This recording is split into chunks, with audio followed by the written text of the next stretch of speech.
She's stunned by how many tadpoles he keeps in his genetic pools. The shuttle's engines pulsed with a gentle rhythmic thrum as Zira Naleen, alien geneticist and newly appointed delegate, rested her slender green-skinned fingers on the observation glass. The pane was cool beneath her touch, a membrane separating the controlled sanctuary of the vessel from the cosmic expanse, and, below, the living sphere of Terra. Clouds curled in majestic arcs over oceans so blue they seemed unreal, continents gleaming with hints of gold and emerald.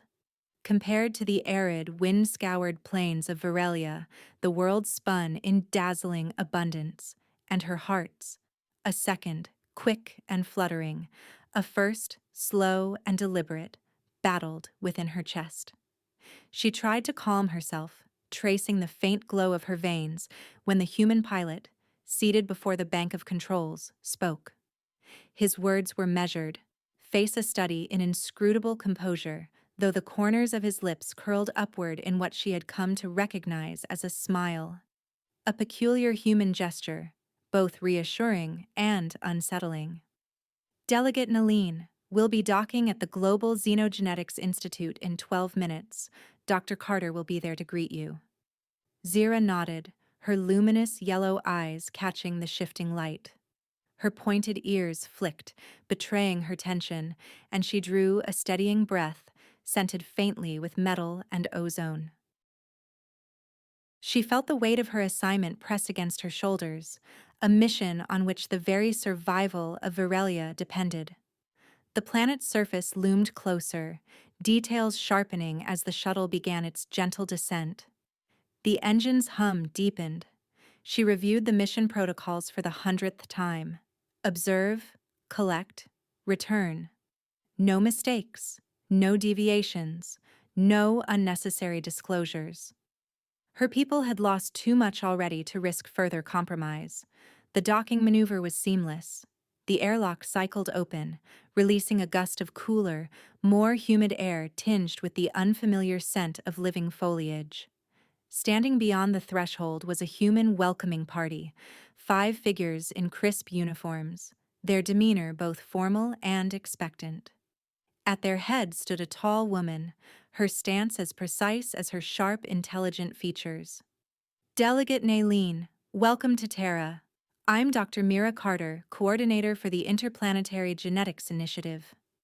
Dr. Carter extended a hand, palm forward, fingers outstretched. Zira mirrored the gesture, careful to modulate her grip. The warmth of human skin surprised her, lingering even after the handshake ended. Her own flesh felt cool in comparison, the contact oddly intimate. Dr. Carter gestured down a corridor lined with gleaming metal and transparent panels, sunlight filtering through in golden bands. If you'll come with me, your research subject is waiting for the initial assessment. Zira's skin shimmered with subtle patterns, yellow-green flickers racing along her forearms, a Varelian sign of anticipation. Excellent, she replied, voice smooth but taut. I am eager to validate the reproductive statistics your authorities provided. They seem unlikely. Dr. Carter's lips thinned, her eyes narrowing just slightly. Our data is accurate. In turn, we expect reciprocal transparency regarding your biology, delegate. Zira dipped her chin, careful not to betray anxiety. Of course. She kept her expression neutral, even as she recalled the directives encoded in her memory. The Varelians' desperation had already forced too many concessions, and trust, on either side, was in short supply. The laboratory was pristine, lit by gentle white panels overhead, surfaces gleaming, machinery humming in readiness. There, standing beside a bank of hollow terminals, was the subject she had studied in preliminary files, Dr. Lucas Hayes, a human male whose genetic markers had been flagged as exceptional. He was taller than most, with unruly brown hair and eyes the shade of Terran summer skies. Confidence radiated from him, though his posture was relaxed, hands tucked into the pockets of his coat. He stepped forward as Dr. Carter introduced them. Delegate Naleen, this is Dr. Lucas Hayes, our primary research subject for the initiative.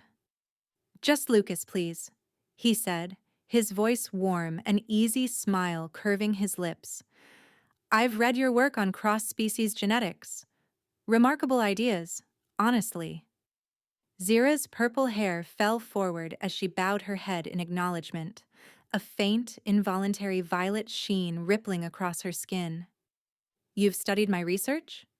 Enough to appreciate your equations, Lucas replied, his gaze steady but not intrusive. The translator helps with the rest. Before Zira could answer, Dr. Carter interjected. Dr. Hayes was chosen from thousands. His genetic profile is extraordinary. Lucas ducked his head, a flush creeping up his neck. That's one way to put it, he muttered, offering Zira a lopsided grin. The formality dissolved as the others left, leaving Zira and Lucas alone amid softly pulsing monitors and the whisper of filtration systems. Zira withdrew her scanning devices from a case, their surfaces glinting with blue light. Some procedures may seem intrusive, she said, calibrating the first instrument, but all are essential for the study. Lucas took a seat on a reclining bench, stretching out with casual ease. I'm a scientist too, Zira, I get it. But why such interest in human reproduction? There are other compatible species in the Galactic Registry. Zira hesitated, gaze dropping to the swirling readouts on her wrist console. She considered the possible responses, then offered a partial truth, enough to satisfy curiosity, not enough to risk her mission. The Varelians face a reproductive collapse, she said, her tone flat, words clipped to hide the ache beneath.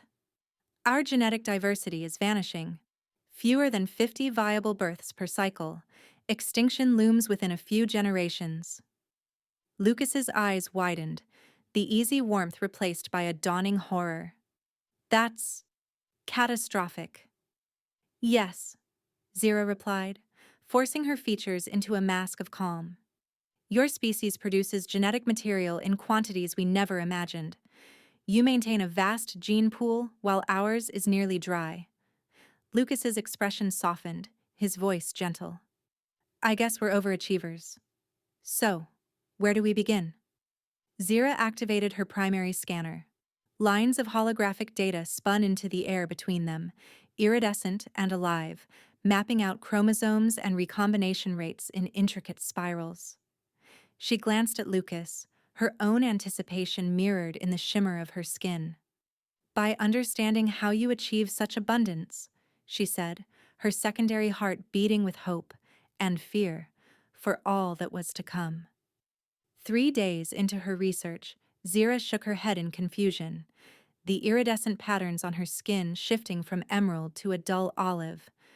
She held a vial of crimson liquid up to the light, the human blood sample refracting ruby glints across the sterile work table. Your reproductive system is astonishingly inefficient, she told Lucas, voice flat with scientific incredulity. She pressed her scanner to the tube, readings streaming in Varelian glyphs across her wrist display.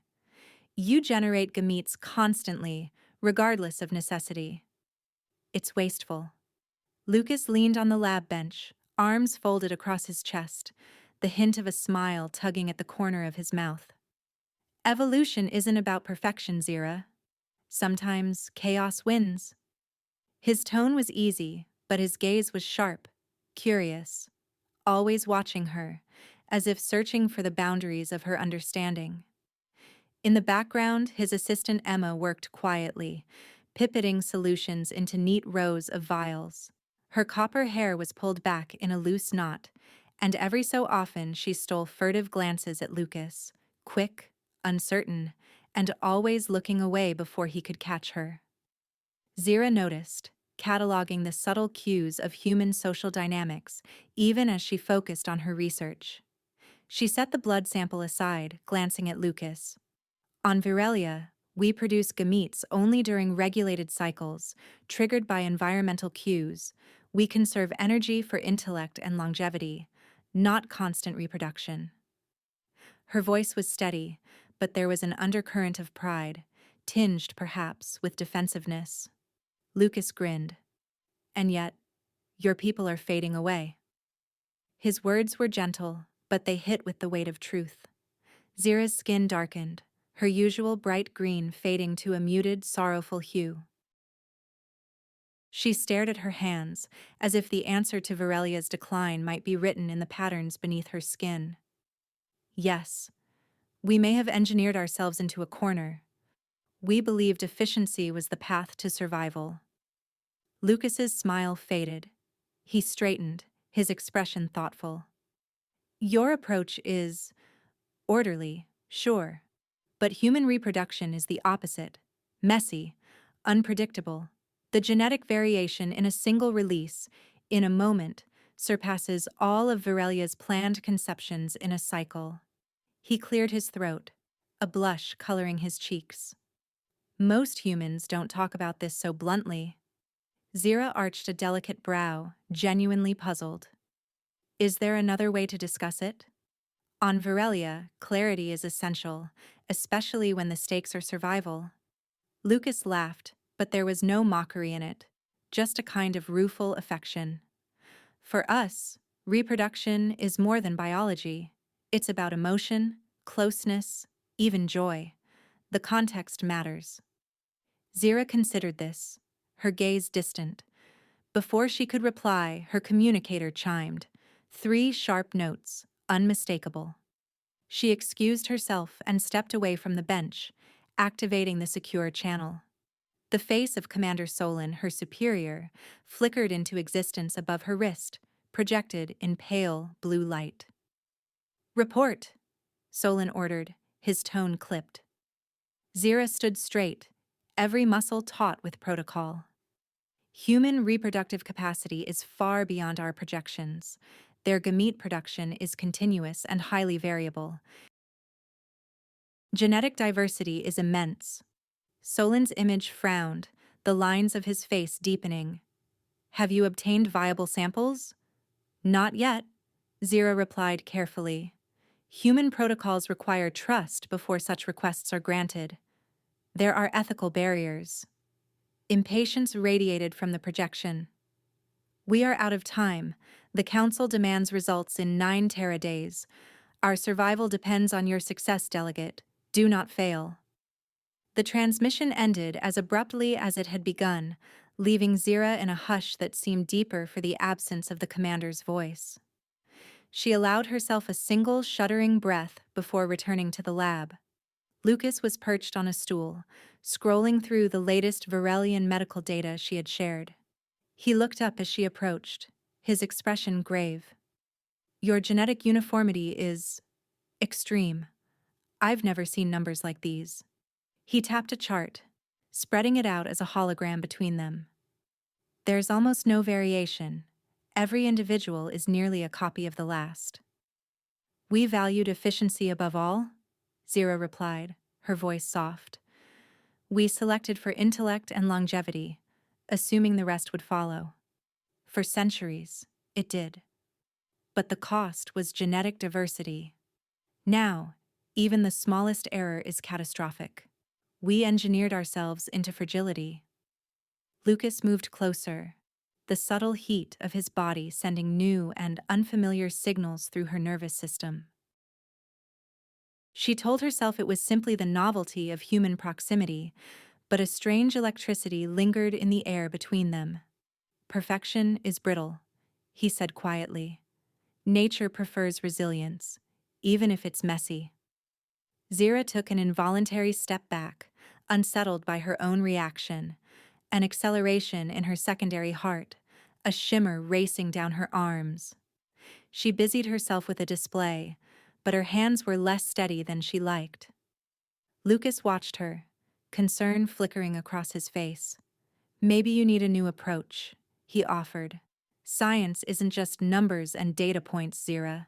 Context matters. What happens outside the lab is just as important as what happens in it. He hesitated, then smiled, a gentle, inviting expression. Join me for dinner outside the lab tonight. See how humans interact with each other. It might help explain why we evolved this way. Zira considered, her mind racing through the consequences. Commander Solon would object, of course. Field research was not strictly authorized. But she remembered Lucas's words. Context matters. And the mystery of human resilience, their unplanned abundance, still eluded her. That is acceptable, she said at last, her tone formal but her eyes bright with curiosity. Lucas's smile widened. Great. I'll pick you up at 1900. Dress however you like. Most people don't wear lab coats to dinner. Zira nodded, though the concept of dressing for dinner struck her as another odd human custom.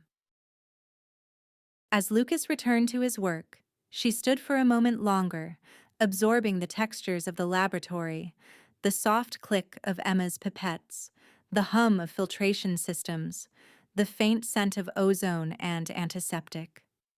She wondered what insights awaited her beyond these walls, what truths might be uncovered not with equations and samples, but with observation and experience. Outside, the Terra sun dipped low, casting golden bars through the windows. For the first time since her arrival, Zira allowed herself to feel a sliver of anticipation, something unquantifiable, as unpredictable as the human genome itself. That evening, Zira found herself seated across from Lucas in a softly lit restaurant, the air dense with the hum of human conversation and the glow of flickering candles. Shadows danced along the walls, and polished glassware shimmered under the golden light. The scents were overwhelming. Caramelized sugars, roasted spices, something earthy and unfamiliar. Around them, humans laughed, whispered, toasted one another, their gestures fluid and unpredictable. Zira's senses catalogued everything, her skin shimmering with a subtle emerald hue that danced along her cheekbones. Lucas poured her a glass of deep red liquid, his hands deft and sure. "Your species doesn't form pairs for reproduction?" he asked, curiosity bright in his eyes. She watched the wine spiral into the glass, rich and viscous. "Not for many cycles," she replied, feeling the translator softly modulate her words. "Reproduction is a civic responsibility on Virelia. Partners are chosen for optimal genetics, not affinity. Gestation occurs in artificial chambers." She brought the glass to her lips, inhaling the aroma, a blend of fruit, minerals, something sharp and intoxicating. The first sip was a revelation, sweet, tart, layered with flavors she had no name for. Her eyes widened in surprise. "This is intriguing." Lucas grinned, swirling his own glass. "It's called wine. We've made it for millennia. It's a tradition, and sometimes a shortcut to conversation." He studied her over the rim of his glass, a playful spark in his gaze. "So, no pleasure in reproduction for Virelians?" Zira paused, the word unfamiliar even after translation. "Pleasure?" Her brow furrowed. "Physical enjoyment is seen as a distraction from intellectual pursuits. Our ancestors viewed it as inefficient, a hindrance to progress." Lucas shook his head, lips curling in a gentle smile. "Maybe that's part of the problem. For humans, pleasure is integral. It ensures we keep reproducing, yes, but it also creates bonds that go beyond just biology. It's not just about survival. It's about living."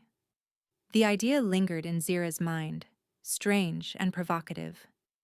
"How does pleasure affect your reproduction rates?" she asked, genuinely perplexed. Lucas set his glass down, leaning forward so the candlelight gilded his features. "For us, it's about connection. The act is tied to emotions, love, desire, joy, things your scanners can't measure. When those emotions are strong, the bond and the drive to reproduce are stronger too." Zira's skin shimmered with an iridescent blend of green and purple. a Varelian sign of deep curiosity, and something she could not name. "That's a new angle for my research," she admitted quietly. Lucas's smile softened, and he seemed to understand the weight of her admission. Their conversation drifted from genetics to stories, his childhood memories of lakeside summers, her recollections of Varelia's learning domes. Time slipped by as the restaurant filled and emptied around them, the city's nightlife awakening beyond the windows. Later, Lucas guided her outside, the night air brisk and alive with promise. They walked beneath garlands of golden lights, neon signs flickering against the darkness. He led her to a music hall, its broad doors pulsing with low, thrumming sound. Inside, the floor was a living organism of light and movement, bodies weaving in a tapestry of rhythm and color. Zira stood at the edge, transfixed. "Is this a human courtship ritual?" she asked, her voice pitched over the music as she watched the dancers sway and spin, hands entwined, faces lit by joy. Lucas laughed, the sound bright and infectious. "Sometimes," he replied, "but we dance for many reasons: joy, freedom, release. Not everything we do is about reproduction." He looked at her, his gaze intent. "Sometimes, it's just about feeling alive." "That contradicts everything I was taught," Zira confessed, her words tinged with wonder. "On Varelia, all actions must serve survival. Happiness is considered secondary, almost frivolous." Lucas's eyes were serious, even as he smiled. "Maybe happiness has survival value. It keeps us going when logic would say to give up." He glanced around, then nodded toward the dancers. "See Emma over there?" He gestured toward his assistant, who stood near the edge of the floor, her body tense, hands fidgeting with the strap of her purse. Emma's eyes met Lucas's and flickered to Zira, a shadow passing over her expression. Lucas offered her a reassuring nod. "She worries about me sometimes," he said softly. "But she'll be fine." Emma offered a tight smile, then slipped away into the crowd, leaving Zira and Lucas alone at the edge of the dance floor. Lucas turned to her, his expression open. "Would you like to dance? For science?" His hand hovered between them, an invitation shimmering in the colored lights. Zira hesitated, uncertainty fluttering beneath her skin. She had read about human dance, an art, a ritual, a display. But this was different, immediate, personal. Still, curiosity and something more nudged her forward. "For science," she agreed, placing her hand in his. The music shifted, a slower rhythm unfurling across the hall. Lucas's hands guided her gently, one at her waist, the other enfolding her fingers. His touch was warm, steady, unlike any sensation she had known. Each contact sent pleasant pulses through her body, her skin responding with a gentle, luminous glow. Green shifting to violet and back again, painting her emotions in visible waves. Lucas leaned in, his breath brushing her ear. "Your skin is glowing." She met his gaze, unembarrassed. An automatic response to stimulation. Varelian dermal cells are sensitive to touch and emotion. He smiled, awe softening his features. "It's beautiful," he whispered, like seeing feelings come alive. They moved together in the ebb and flow of the music, the distance between their worlds narrowing with every shared step. Zira became aware of her heart's beating in syncopation with the bass, of the strange exhilaration that filled her veins. Around them, the crowd receded. There was only Lucas's hands, the music, the shimmer of her skin. When the music faded, Lucas led her outside, the night air cool against her cheeks. The city was quieter now, the sky above scattered with distant stars, the horizon awash in the faint glow of moonlight. They walked side by side to a quiet overlook, where the river glimmered far below and the hum of the city softened to a lull. Zira gazed upward, searching the sky for constellations she recognized. After a moment she spoke, her voice hushed. Virelia once had oceans like this world. We lived on the surface, beneath clouds and sun. But now, we survive underground. The surface is lost to us, poisoned by our own design. Lucas listened, the gravity of her words settling between them. He reached for her hand, his warmth grounding her, reminding her of the present. "I'm sorry," he said softly.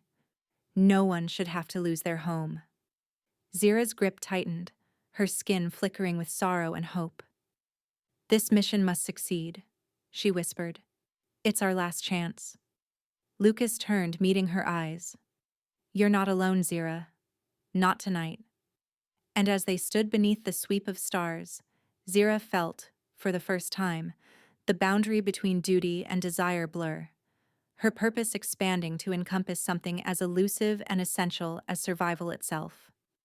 2 weeks passed, the days sliding by in a blur of lab reports, shared meals, and long walks beneath Terra's vast sky. Zira and Lucas grew inseparable, their connection strengthening with each experiment, each quiet moment stolen from duty. The boundaries of their worlds had blurred, and something new, fragile yet electric, had begun to form in the space between them. In the clinical brightness of the laboratory, Zira reviewed Lucas's latest scan, her eyes flicking between shimmering graphs and glowing data points. She paused, her brow furrowing in disbelief. "Your hormone levels have shifted," she said, voice low and uncertain. "There are clear signs of bonding, oxytocin, vasopressin, even subtle changes in your neural patterns." Lucas watched her, steady and unflinching. "I'm drawn to you, Zira," he said softly, his words as much a confession as an observation. Shock rippled through her, visible on her skin. Colors swirled uncontrollably across her cheeks and temples, green, violet, even flashes of gold. She turned away, struggling to regain composure. "That's illogical," she insisted, more to herself than to him. "We're not compatible. Our species diverged millions of years ago." Lucas took a step closer, closing the distance with quiet determination. "Attraction isn't always logical. I know what I feel." He reached out but did not touch her, waiting for consent. Zira hesitated. The truth was inescapable. She had noticed changes in herself. Restless sleep, distracted thoughts, a strange hunger for his presence. Her dreams were filled with phantom sensations, memories that were not hers, echoes of something ancient and powerful. Varelians had eliminated romantic feelings centuries ago, dismissing them as a relic of a primitive past. Yet here, now, with Lucas, something old and wild stirred inside her, refusing to be silenced. Before she could answer, her communicator beeped, a sharp, insistent tone that cut through the tension. She pressed her wrist, and Commander Solin's image flickered into the air, his features harsh and impatient. "Your time is up, Delegate Naline. The Council wants results," Solin barked, his tone brooking no argument. Zira straightened, forcing authority into her voice. "I'm close. Human biology is complex, and social protocols." Solin interrupted, voice icy. "We have enough data. The collection team arrives tomorrow at dawn. You will identify optimal subjects for extraction." A chill ran through Zira. Her hearts raced. "Collection team?" she echoed, dread creeping into her voice. Solin's eyes narrowed. "We'll take genetic material, in bulk. Hybridization is our only hope for survival." Horror flooded Zira, cold and overwhelming. "You mean to take it by force? That's unethical. These people have trusted me, trusted us." "Ethics are for those not facing extinction," Solin snapped. "Your attachment to these humans is troubling, Delegate. Prepare for the team's arrival. That's an order." The transmission cut off before Zira could protest. She stood frozen, the lab suddenly hostile, every console and monitor glaring with accusation. Lucas stepped forward, concern etched into his features. What happened? She didn't answer, not yet. Instead, she hurried to her private terminal, fingers flying as she accessed the secure files. It took only moments to confirm her worst fears. The collection would be involuntary, targeting hundreds of men, Lucas at the top of the list.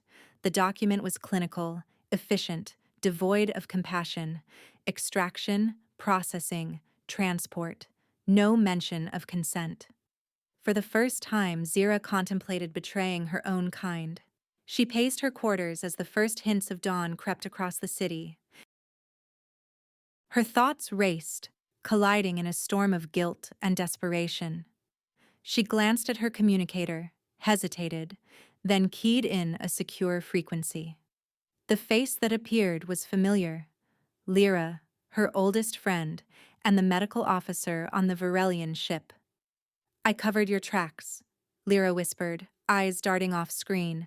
But others are watching. The council suspects you're compromised. Zira exhaled shakily. This plan is wrong, Lyra. We're crossing a line that can't be uncrossed. Lyra's face softened. Sorrow etched into every line. Desperation changes us. We're running out of time, Zira. But your research, what you've learned about humans, maybe there's another way. The human bond during reproduction, perhaps it's essential to their genetic success. Maybe force will destroy the very thing we need. Zira felt hope flicker, fragile but persistent.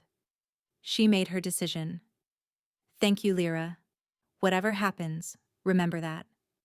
She cut the connection and hurried through silent corridors, adrenaline sharpening her senses. Security cameras tracked her progress, but Lyra's safeguards held. She reached Lucas's quarters and knocked urgently. The door slid open. Lucas stood in rumpled clothes, hair tousled, eyes bleary but alert. Zira? His voice was husky with sleep. It's urgent, she said, stepping inside. She closed the door, heart pounding, and told him everything. The council's order, the impending arrival of the collection team, the involuntary extraction, his status as their prime target. Lucas listened, face hardening with every word. When she finished, he asked quietly, "Why risk telling me? You could be court-martialed? Worse." Zira's skin glowed with colors she could not name, a riot of emotion, raw and untamed. "Because what's happening between us matters," she said, voice trembling. "It shouldn't, but it does. On Varelia, there is a word for this. Soul convergence. It means when two lives become intertwined, regardless of species or logic." Lucas stepped closer, cupping her cheek in his palm. His touch was gentle, anchoring her to the moment. "We call it falling in love." He kissed her, softly at first, then with growing urgency. Zira's skin radiated with iridescent joy, colors shifting and pulsing in time with her racing hearts. For a moment, the world narrowed to the space between them, all fear and uncertainty burning away in the heat of connection. But urgency remained, pressing in from all sides. Zira broke the kiss, breathless. "We must stop the collection team. If the council proceeds, your people will fight. There will be violence, loss on both sides." Lucas's eyes were resolute, his jaw set. "We need another option, something your leaders can't ignore. Voluntary donation. If humans choose to help, your council will have no justification for force." Zira nodded, hope and terror warring inside her. There was a path forward, but it would require courage and trust from both worlds. She clung to Lucas, feeling the weight of his hand, the steady beat of his heart, and knew she was no longer alone. Dr. Carter listened with arms folded and jaw clenched, her sharp eyes darting between Zira and Lucas. The hum of the conference room's hollow table vibrated with tension. "You propose voluntary donation?" she asked, her voice edged with disbelief and anger. Lucas stood his ground, hands open, gaze unwavering. "Varelian leaders are desperate, not cruel," he said. "But this, forced collection, will lead to violence. If we offer to help, willingly, they'll have no reason to use force." Zira nodded, producing the data crystal she had risked everything to steal. She slid it across the table, its surface gleaming with encrypted knowledge. "Here is everything," she said. "Projected targets, extraction protocols, and the alternative plan. Voluntary donors, joint research, and a focus on the emotional bonds humans retain. We believe this is the missing factor in Varelian reproductive collapse." Emma hovered by the door, arms crossed, skepticism in her eyes. "How do we know this isn't a trick?" she demanded. "You could be luring us into compliance just to betray us." Zira met her gaze, voice steady despite the storm within her. "I give you my word, and the data crystal. You may analyze it. I want to save both our peoples, not destroy yours." She set her palm on the table, fingers splayed in a Varelian gesture of truth. Dr. Carter hesitated, torn. "We need more than your word," she said, voice tight. "We need proof. The collection team arrives in 6 hours." A silent agreement passed between them. They had to act now. The group hurried down the polished corridors, the weight of impending crisis driving them faster. Zira's communicator vibrated, the screen flaring to life with Commander Solin's face, cold and severe. "You accessed classified files from Dr. Hayes's quarters," Solin's voice crackled. "The collection team lands in 90 minutes. Report to the docking bay immediately, Delegate Naline." Zira's skin paled to a soft jade, pulse racing. "We're out of time," she whispered, urgency sharpening her every movement. They reached the genetics lab where Lyra waited, her face drawn with anxiety. "All data is secure for now," Lyra murmured, eyes darting to the security feed. "But they're treating this as a breach, Zira. If they find us, it's over." Emma surprised them all by stepping forward, rolling up her sleeves. "My doctoral thesis was on breaking quantum encryptions. Give me access. I can slow them down, maybe even broadcast a message." Lucas squeezed Zira's hand, grounding her. "We'll get through this," he promised, though worry shadowed his face. Lyra gestured for Zira to sit. She activated the medical scanner, pale blue light sweeping over Zira's form. "Your neurochemistry changes when Lucas is near," she observed, adjusting the holographic display. "Pathways we thought were obsolete are lighting up. Emotional centers, pair bonding circuits." Zira's voice trembled. "Can we show these changes affect gene expression? If emotional bonds actually alter our genetics, it could change everything." Lyra tapped at the console, bringing up an animated double helix. "Gene activation is higher since you arrived on Terra," she confirmed, highlighting glowing markers. "Your genome is responding to the environment, specifically to Lucas." Emma's fingers flew across her tablet, breaking through digital firewalls with practiced ease. "I'm into the Council's communications channel," she reported. "We can send a message, but we'll only have one shot before they shut us out." Zira's mind raced. She centered herself, then stepped in front of the holocam. "Begin transmission," she said. The Council's seal shimmered on the monitor, then flickered to show a grid of alien faces. Zira stood tall, Lucas and Lyra flanking her. "This is Delegate Naline," she began, her voice resonant. "Commander Solin has authorized forced collection of human genetic material. This action violates all known ethical codes.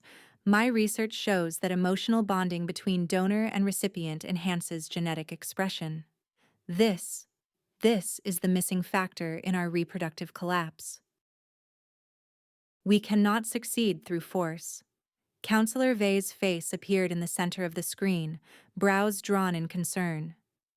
These results are preliminary, delegate, but they are significant. I am calling an emergency session. Prepare for the team's arrival. They will not be easily swayed. The feed snapped off. In the silence that followed, Lucas turned to Zira, his grip reassuring. What now? Dr. Carter appeared at the lab door, flanked by security officers. We prepare to defend the facility, she said. But if we can demonstrate your findings, a real bond, in real time, it might be the only thing that persuades them. Zira felt her scientific detachment war with a rising tide of emotion. She looked to Lucas, uncertain. Would you risk that? She whispered, the weight of the future pressing on her every syllable. Lucas smiled, eyes shining. For you, always. The building's alarm erupted, red strobes washing the hallways. Commander Solon strode in, armored and surrounded by the collection team. His expression was cold steel. Delegate Naline, you have compromised your mission and endangered your people. Zira stood firm, her voice unwavering. Forced collection is wrong. There is another way. Dr. Carter moved to stand beside her. Any attempt to take our people by force will be met with resistance. You have no legal authority here. From the shadows behind Solon, Counselor Vey stepped forward, the insignia on his robes catching the harsh light. Wait, he commanded, his presence halting the team. He fixed his gaze on Zira. Can you demonstrate your findings now, delegate? Show us that what you claim is real. Zira's heart pounded in her chest. She reached for Lucas, who took her hand without hesitation. Yes, she answered, voice trembling but resolute. But it requires privacy, intimacy. The results depend on a real, unguarded bond. The assembly fell silent, the weight of possibility pressing in from every side. As Lucas drew her closer, Zira knew the next moments would decide the fate of both their worlds. In the stark, softly humming observation room, Zira's reflection flickered in the mirrored glass, yellow eyes wide and shining with anticipation and fear. Lucas stood beside her, his presence steady and grounding amid the sterile tangle of biomonitors, scanners, and silent observers behind the glass. He reached for her hands, their fingers intertwining, a simple gesture that sent a cascade of color swirling through her skin. Are you ready? He asked, voice quiet but certain. Zira inhaled, her secondary heart fluttering. This is the proof we need. But I am afraid. Lucas smiled, his thumb brushing soothing circles across her knuckles. Connection requires risk. Maybe that's why pleasure evolved, to make us brave enough to reach for each other, even when we're worlds apart. The equipment blinked, recording every heartbeat, every rise in neural activity, every molecule of hormone released. Zira could feel herself exposed on every level. Her body, her data, her emotions. The room's air tasted of ozone and anticipation. She looked at Lucas, searching his face for any sign of doubt but found only resolve and warmth. He leaned in, his lips brushing hers, and for an instant the world dissolved into sensation. The electric warmth of his mouth, the press of his hands, the ripple of delight that raced across her skin in glowing fractals of emerald, violet, and gold. Sensors picked up immediate spikes in her neurochemical signatures: oxytocin, dopamine, serotonin. Her skin pulsed with living patterns of joy, a language older than words.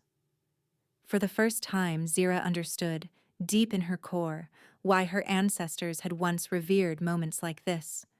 This was more than biology. It was affirmation, connection, hope. Behind the glass, Counselor Vey leaned forward, his gaze fixed on the display. The genetic activation is clear, he said, gesturing to the holographic readouts swirling before him. These pathways have been dormant for centuries, perhaps millennia. Commander Solon, arms folded, frowned at the data, but there was grudging respect in his voice. Impressive. But how does this solve our crisis? Zira, breathless but composed, stepped forward, her hand still in Lucas's.